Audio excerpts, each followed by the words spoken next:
মই আজি উপস্থিত আছোঁ কলিয়াবৰ বিধানসভা সমষ্টিৰ বামুণী অঞ্চলত।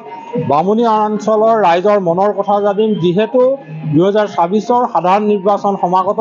আমাৰ লগত কেইবাগৰাকীও লোক আছে, তেওঁলোকৰ পৰা আমি পোনে পোনে জানিম 2024 সাধাৰণ নিৰ্বাচন সমাগত তেওঁলোকে কি বিচাৰে। বৰ্তমান মিত্ৰজোঁটৰ চৰকাৰখনৰ কাম কাজত তেওঁলোক সন্তুষ্ট হয় নে নহয়? দাদা, যিহেতু 2024 নিৰ্বাচন পালেহি, আপুনি কি চিন্তা কৰিছে? বৰ্তমান মিত্ৰজোঁটৰ চৰকাৰৰ কাম কাজত সন্তুষ্ট হয় নে? সন্তুষ্ট হয়। কিয় হৈছে? কাম কাজ ভাল হৈছে, গাঁৱত সুবিধা পাইছোঁ, আমি কাৰেণ্টৰ সুবিধা পাইছোঁ, ৰাস্তা ঘাট সুবিধা পাইছোঁ, তাৰপিছত চবফালে সুবিধা পালোঁ। 2024 কি বিচাৰে? এইটো চৰকাৰে বিচাৰোঁ। এইটো চৰকাৰে হয়। আৰু এগৰাকী লোক আছে, তেওঁৰ পৰা জানিম।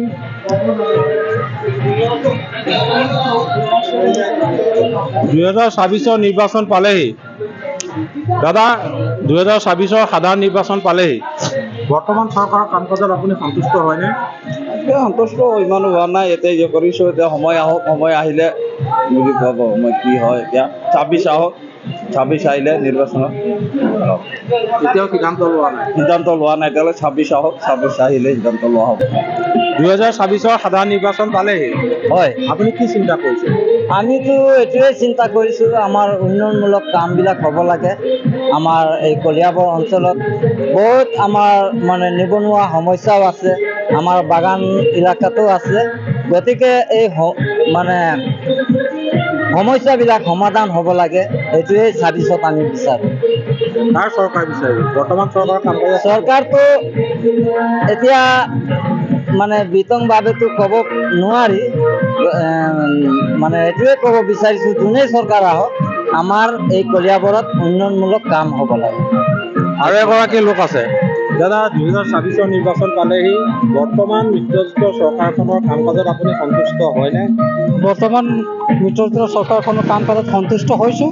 বিশেষকৈ আমি চাহ জনজাতি হিচাপে আমাৰ যিসকল চাহ জনজাতিৰ নিবনুৱা সমস্যা জ্বলন্ত এটা সমস্যা, ইয়াৰ ওপৰত যদি চৰকাৰে দৃষ্টি দিয়ে আৰু বিশেষকৈ কলিয়াবৰ বাসী হিচাপে মই ক'ব বিচাৰোঁ, আমাৰ জনজাতিৰ লোকসকলক যদি নিযুক্তি দিয়ে, কৰ্ম সংস্থাপন দিয়ে, তো যথেষ্ট আমি সুখী হ'ম আৰু চৰকাৰক এয়া আহ্বান মোৰ ফালৰ পৰা জনাইছোঁ। 2024 কি বিচাৰিব? 2024 পুনৰ এই চৰকাৰকে বিচাৰিছোঁ। এনেদৰে দেখা গ'ল 2024 বামুণী অঞ্চলৰ ৰাইজে এইখন চৰকাৰকে পুনৰ শাসনৰ গাদীলৈ অহাটো বিচাৰিছে। দাদা, আমাৰ লগত আৰু এগৰাকী ব্যৱসায়ী আছে, তেওঁৰ পৰা জানিম।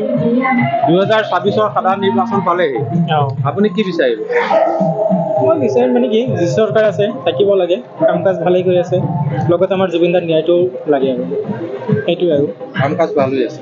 কাম কাজ হৈ আছে আৰু চৰকাৰে যিখিনি কৰিবলগীয়া হৈ আছে কৰি আছে, সঠিক মতে কৰিব লাগে আৰু কাম কাজ যিখিনি বাকী আছে আধৰুৱা হৈ আছে, সেইটোৱে আৰু 2024 কি বিচাৰিব? 2024 আমাৰ জনসাধাৰণে নিৰ্বাচন কৰিব আৰু আমাৰ যিখন চৰকাৰ আছে, চৰকাৰ নিশ্চয় ভাল কামেই কৰি আছে, সেইটোৱে আৰু এনেদৰে দেখা গ'ল নৱপ্ৰজন্মৰ কেইবাগৰাকীও লোকে তেওঁলোকৰ প্ৰতিক্ৰিয়া ব্যক্ত কৰিলে। আমাৰ লগত আৰু এগৰাকী নৱপ্ৰজন্মৰ ভোটাৰ আছে, তেওঁৰ পৰা জানিম। 2024 নিৰ্বাচন পালেহি, আপুনি কি চিন্তা কৰিছে?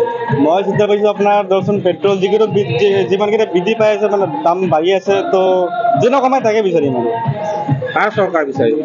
এতিয়া বৰ্তমানতো বিজেপি চলি আছে, তো যদি দাম কমাই তো বিজেপি আকৌ বিচাৰিম। বিজেপি চৰকাৰ বৰ্তমান কাম কাজত সন্তুষ্ট হৈছে? কাম কাজতো ইমান সন্তুষ্ট হোৱা নাই। নেক্সট টাইম আকৌ হ'ব লাগে এনেদৰেই কেইবাগৰাকীও লোকে বামুণী অঞ্চলৰ তেওঁলোকৰ প্ৰতিক্ৰিয়া ব্যক্ত কৰিলে।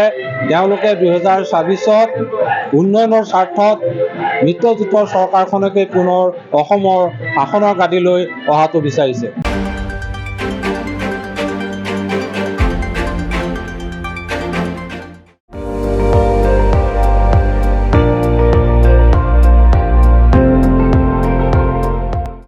আপুনি চাই আছে ND24, সৰ্বশ্ৰেষ্ঠ নহয় সৰ্বোত্তমৰ দৌৰ।